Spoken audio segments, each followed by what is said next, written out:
honorable colleagues from UMT, Dr. Aslam, wonderful guests on the podium, our international, national, local presenters and guests. I am really, really honored to be here again in Lahore and to be asked to share some thoughts with you today. Over the past 2.5 years, I've had the privilege through a U.S. Department of State grant, it was a university partnerships grant, to work here with and to learn from the UMT faculty. Over those 2.5 years, 40 of the faculty members from UMT have collaborated with us at George Mason University. We at George Mason have learned so much more about Pakistan, and our 40 UMT faculty, I believe, have also come to learn more about the U.S. and about us at George Mason University, which is outside of Washington, D.C. Together, as folks in higher education, we've been able to connect across the world, and we've been able to do that both in person and through technology. And one of the things I'm going to talk to you about today, because my field is not technology, but I use technology every single day. And the longer I'm in education, the more that I know I need to be a continuous learner, and the more I know that technology plays a key role in the work that I do as a professor of education, working both with teachers and with faculty members in international work.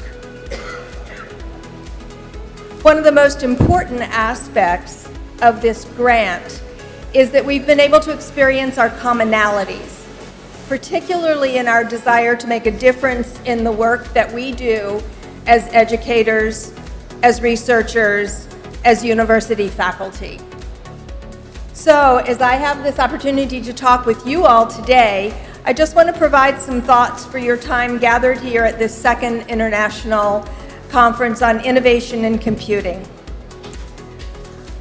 For the first IC Squared that was here in September of 2016, I was asked to speak, and I did it from George Mason University because I wasn't able to travel here. Since that time, I've been able to come to UMT Lahore, and this is my 4th trip. And it's really, as I flew over last night and watched all the lights of Lahore, I thought, I know a lot of those lights down there, and it was really a wonderful feeling to be approaching and being here with you all today. At the time that I talked with you all a 1.5 years ago, I was able to share some emergent thoughts from our data from the grant. And now I can talk to you even more specifically about those results and actually address where I think some of the benefits of our joint project are heading. And I'm just going to say that this is in general terms because there is so much future in the collaboration that has been started through our grant.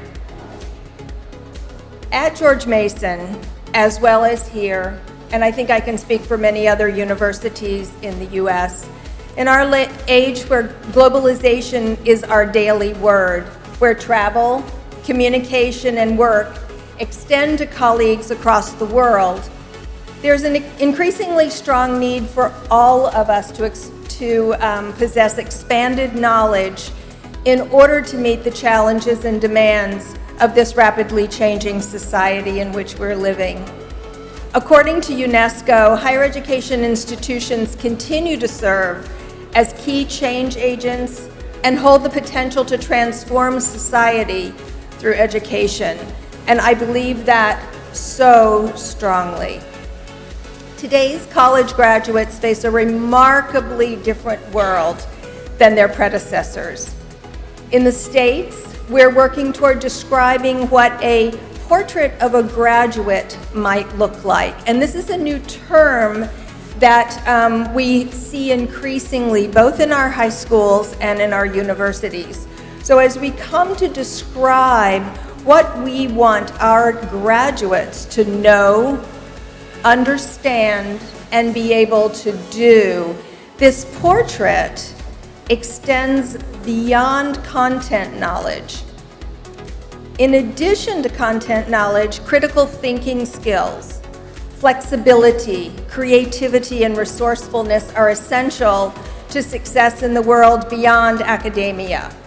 We start it here, but we have to really provide those tools and opportunities for creative application of thinking in order to be able to create things that we haven't even thought of yet, as some of my colleagues up here have already mentioned.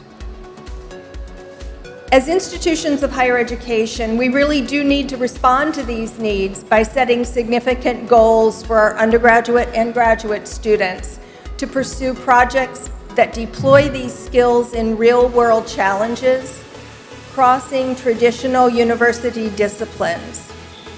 Course products and course projects should be intended to solve high-impact problems with global consequences, such as sustainability, urban resilience, public health, etc. And this is where the interdisciplinarity comes into the work that you do. The field of computer science is one of those incredible disciplines that connects to nearly every field and avenue of work. If our cross-disciplinary fields, such as computer science, can create an impact initiative as a commitment to offer every student a transformative learning experience, university students will have the opportunity to engage in a significant inquiry and project-based, challenge-driven set of experiences during their undergraduate and graduate studies. By integrating classroom study with learning in a variety of ways and in a wide range of scholarly, community, and professional settings, students can work with our faculties to pose meaningful questions, solve a problem, and create new knowledge together. To that end, as university faculty, our efforts must certainly provide our students with the knowledge, skills, and dispositions to be positive world citizens who are prepared to engage in world dialogue and international work. And universities are even more vital today than they ever have been as hubs for innovation.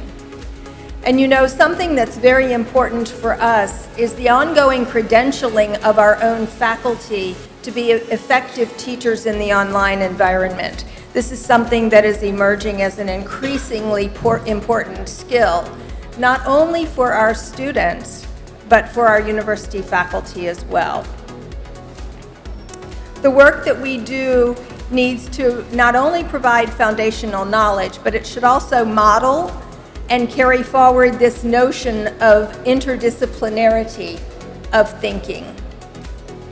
This challenge clearly calls on us to partner with our colleagues across content disciplines to provide authentic learning opportunities for our students and experiences that require them actually to apply knowledge in authentic and impactful ways. Providing such learning spaces to our students can enable them to understand the world as they are called into global engagement. Furthermore, as faculty across universities and with our corporate partners, we need to incorporate interactive and relevant teaching approaches and authentic types of internships that foster and promote critical reflection that I had talked about a little bit earlier. A growing global mindset, growing intercultural and communicative competence, and deep respect for others. It's up to us in universities to develop a culture where students move beyond memorization or mere duplication of processes, where they want to develop creative solutions and independent and expanded understandings of problem solving. Professional learning should then also include building inter- and cross-cultural capacities, understandings of the application of knowledge in both specific and broad ways, and contextual application of knowledge so that new concepts might be actively incorporated in creative ways to solve some of those problems that are emerging. If global engagement is to be one of the pillars supporting innovative thinking and solution finding for the future of the world, and we do have a lot of solutions that need to be found, then I think universities should model and live out this cross-disciplinary practices of collaboration to expand our own knowledge as we, particularly as faculty, work with our students to discover some of these new pathways. I hope you will take time during the sessions and tea breaks to network with your colleagues and students to establish relationships that can grow and develop beyond the scope of these days, these 3 days we are together. Think about who at your university, in your department, which courses, which stakeholders and companies, and of course, which students might you begin to brainstorm some of these creative learning scenarios that can call on joint groups to engage in their own learning authentically and with a mindset to apply new knowledge. I hope you have a great conference. I want to thank Dr. Shaukat Iqbal and Dr. Yasser Daniel Khan, who's in the back there, and everyone for having us here. Good luck and have a wonderful conference.